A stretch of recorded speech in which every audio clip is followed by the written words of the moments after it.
pour l'avenir. La matinale de Radio Classique avec David Abiker. Ruth Elkrief et Nicolas Bétou sont nos esprits libres à 8h41 sur Radio Classique. Bonjour Ruth. Bonjour David, bonjour Nicolas et merci de nous avoir fait sourire avec Maya l'abeille, ça change. Ça vous rappelle des souvenirs. Nicolas Bétou a vu tous les épisodes. Je commence avec vous Nicolas parce que vous êtes chaud bouillant. Alors je vais vous demander, j'ai lu votre édito dans l'Opinion ce matin, vous parlez de reculade mais je pense que vous pensez pire. Pire parce que c'est effectivement d'abord un recul politique total. C'est absolument formidable de se mettre dans la main d'un parti politique qui, à la dernière élection présidentielle, a réalisé 1,7% des voix. Des votants en plus, donc c'est dire que c'est quand même un parti politique qui est loin normalement d'avoir la main. Il y a eu les législatives entre-temps quand même. Oui, enfin bon, ça n'a pas été triomphal non plus. Et ça ne l'a été que pour eux que par leur alliance avec la France insoumise. Mais surtout, ce que je voudrais pointer, c'est deux choses. La première, c'est que c'est une première victoire de la gauche. Et dans la mesure où il n'y a plus de 49-3, puisque Sébastien Lecornu a aussi renoncé à cela, on sait très bien, et d'ailleurs ils l'ont annoncé, Boris Vallaud le dit lui-même, que la gauche va continuer à pousser ses avantages et à essayer d'obtenir plus. On va donc avoir un budget qui sera un budget du grand n'importe quoi, avec beaucoup plus d'impôts qu'il y en a même déjà 14 milliards d'impôts en plus. On dit ce budget, le Renaissance trouve ce budget formidable, mais ils actent 14 milliards d'impôts en plus, et puis probablement des baisses de dépenses en moins. Donc c'est une première victoire de la gauche. Et donc on va avoir un budget qui va être de plus en plus à une tonalité de gauche. Et puis c'est aussi, et c'est, j'allais dire, beaucoup plus grave, c'est aussi la preuve qu'il faut absolument mettre fin à cette dégringolade. Cette dégringolade, c'est le fait que chaque Premier ministre, depuis un an, dégrade un peu plus les conditions les conditions financières et budgétaires de la France. Michel Barnier avait lancé l'idée qu'il fallait de la justice fiscale, installant donc l'idée qu'il y avait en France de l'injustice fiscale. Et cette espèce de focalisation sur la taxation des super riches, elle date de Michel Barnier. François Bayrou, lui, avait ouvert un dossier que personne ne lui demandait d'ouvrir, qui était la réforme des retraites, qu'il fallait remettre en question avec ce fameux conclave qui a été un bide complet. Et là, on a la consécration des deux, la justice fiscale et le recul sur la réforme des retraites, et puis le 49.3. Et ça veut dire que Emmanuel Macron va finir son quinquennat exactement à l'inverse de là où il l'avait commencé. Et je ne sais pas si vous vous rendez compte de l'effondrement intellectuel et politique que ça représente. Emmanuel Macron arrive au pouvoir en disant attractivité de la France, pro-business, baisse des impôts, réduction du déficit. Et il laisse le pays majoritairement convaincu qu'il faut faire l'inverse. Quel désastre. Ruth Elkrief, est-ce que... Comment réagir à ce réquisitoire? Attendez, j'ai une question. Moi, j'entends Nicolas Bétou, j'entends l'inventaire des renoncements qui sont à chaque fois justifiés par le misérabilisme. Non, moi, ce que je veux dire, c'est que pour aller dans le sens de Nicolas, Sébastien Lecornu a déposé le bilan du macronisme hier et il a enterré la Ve République. Donc, en gros, c'est plus qu'une reculade. C'est un changement majeur, c'est un tournant majeur.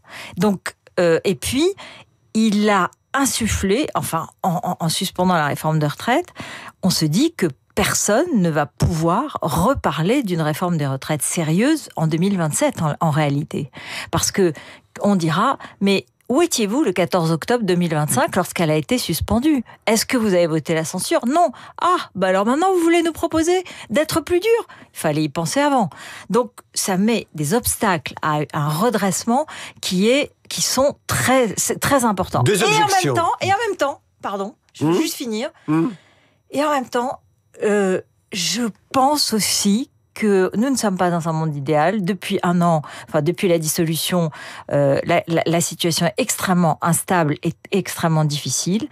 Et le prix de la dissolution et du désordre, alors je sais que Nicolas il s'agite, le prix de la dissolution était peut-être supérieur, en tout cas c'est le calcul qui a été fait, et pour un certain nombre de chefs d'entreprise, pour un certain nombre de salariés, pour un certain nombre d'acteurs de la vie économique. D'ailleurs, on a vu que le spread s'est détendu hier soir, que le CAC est remonté légèrement au moment où Sébastien Lecornu a annoncé la suspension. est-ce qu'on aura plus de stabilité? J'aurais aimé vous dire, en fait, oui, c'est formidable, ça y est, il a sauvé la situation. Mais en réalité, c'est encore plus grave, parce que peut-être que dans 3 semaines, un mois et demi, ça peut se reposer comme question. Et en même temps, j'ai envie de dire, je ne sais pas s'il y avait une autre solution.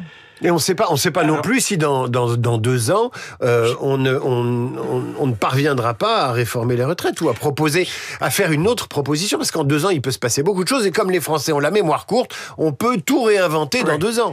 Je voudrais profiter de ce que disait Ruth sur le coût relatif de la dissolution par rapport à une réforme des retraites, pour tordre le cou à une forme d'escroquerie intellectuelle. Pardon, mais on l'a entendu tellement, et ce chiffre a été tellement ressassé que c'est une escroquerie intellectuelle. Non, pas la vôtre, vous allez voir. Vous n'avez pas cité le chiffre, donc c'est pas vous. Escroquerie intellectuelle. On nous dit, une dissolution, c'est 15 milliards d'euros. Oui, c'est l'élément de langage qui circule. C'est un chiffre qui a été porté par Marie-Lise Léon, et qui est sorti, en fait, d'une étude de l'OFCE qui dit, voilà ce que ça va coûter en manque à gagner de la croissance. Et on nous dit, c'est 15 milliards d'un côté et 3 milliards seulement de coûts pour le recul le recul de la réforme de retraite. Mais c'est comparer le fait qu'on a un peu de croissance en moins à une dépense en plus. Comment est-ce qu'on peut, dans la même phrase, dire « ça coûte 15 milliards », ça ne coûte pas 15 milliards, c'est 15 milliards de croissance en moins, alors que ça coûte effectivement 3 milliards de plus. Mais Nicolas, le débat politique fondé sur ces chiffres est une escroquerie intellectuelle. Vous ne pouvez pas nier que si jamais demain il y avait une dissolution, ou même dans 3 semaines, on a une paralysie et un immobilisme de tous les acteurs économiques et sociaux de la nation qui fait qu'on se retrouve dans une situation très difficile. Je ne le nie pas, et on va la voir. Alors, et vous l'avez dit vous-même. Et donc, moi, ma position, c'est que quand on a un mur... On crève l'abcès tout de suite. On a un mur à franchir, on essaye tout de suite de l'escalader, on n'essaye pas de le repousser. Et donc, ce que vous dites est certainement exact, mais vous dites dans la même phrase, au fond, ce serait une déstabilisation, et on va la voir. Donc, j'ai pas dit on va la voir, j'ai dit qu'on va peut-être la voir aussi. Sûrement la voir, vous savez très bien. Écoutez, il suffit de se reporter à ce qu'était le budget de Michel Barnier il y a un an. Un désastre, qui est passé par le 49.3. Michel Barnier n'est pas tombé sur le budget. Il est tombé sur le projet de loi de financement de la sécurité sociale. Absolument.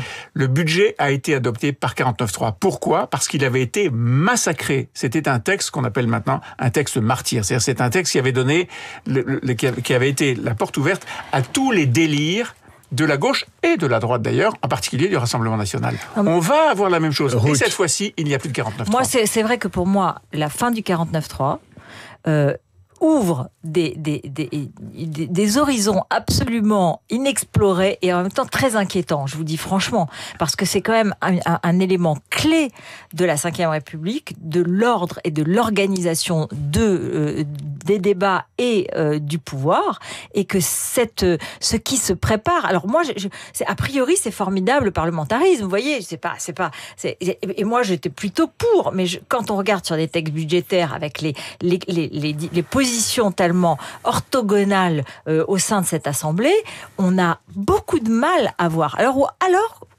à moins que on ait enfin des acteurs responsables qui aient l'impression qu'ils ont une responsabilité fondamentale et qu'il faut qu'ils agissent comme des gens, des adultes dans la salle. Pas avant une élection, une série d'élections. Quand on est en période préélectorale, cette responsabilité n'existe pas. Donc vous êtes pour la dissolution, Nicolas ? Oui, je pense qu'il faut une dissolution et qu'il faut qu'elle soit centrée, puisque de toute manière, on va reculer en permanence. Je voudrais citer une phrase quand même, pardon David, si vous me permettez.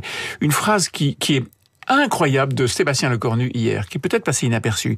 Il dit « La plus grande richesse du pays, c'est sa capacité collective à aller de l'avant, donc... » Je suspends la réforme de santé. Ah oui, on avance pour reculer. J'allais vous la ressortir. On recule pour avancer. Voilà. Donc, puisque on a une capacité collective à faire n'importe quoi, eh bien, et soi-disant aller de l'avant, en réalité à faire une énorme reculade, eh bien, je suspends la réforme de la retraite. Le bilan d'Emmanuel Macron, beaucoup d'éditorialistes disent que avec cette suspension jusqu'en 2028, ce bilan est nul. Ça aussi, ça fait partie des éléments de langage qui circulent. Quelqu'un de brillant met dans l'air du temps une idée, le bilan de Macron est nul, et puis tout le monde se l'approprie, puis on lit dans les éditos que le bilan est nul. Est-ce qu'il est vraiment... Le deuxième quinquennat est pas formidable. Non, mais d'accord, ça va être très difficile quand même de défendre le deuxième quinquennat. Il y a quand même des choses qui sont préservées, le chômage a baissé.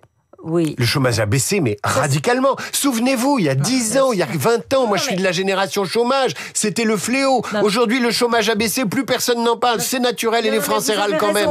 Le bilan du premier quinquennat est très intéressant et il a déverrouillé un certain nombre de blocages français, il n'y a aucun doute là-dessus. Le deuxième quinquennat est un mystère et d'ailleurs pose la question d'un deuxième quinquennat. Il l'a conduit d'une façon erratique, avec une actualité mondiale très difficile, il n'y a aucun doute, qui a complètement bouleversé la donne. Il n'est pas du tout le seul responsable, évidemment, mais on a beaucoup de mal à tirer un bilan de ce deuxième quinquennat. Et en effet, comme disait Nicolas tout à l'heure, c'est l'inverse de ce qu'il a proposé en 2017. Nicolas Bétou, le mot de la fin. Un bilan, c'est une photographie. Et la réalité de ce que laissera Emmanuel Macron, c'est un héritage. C'est-à-dire que c'est une dynamique.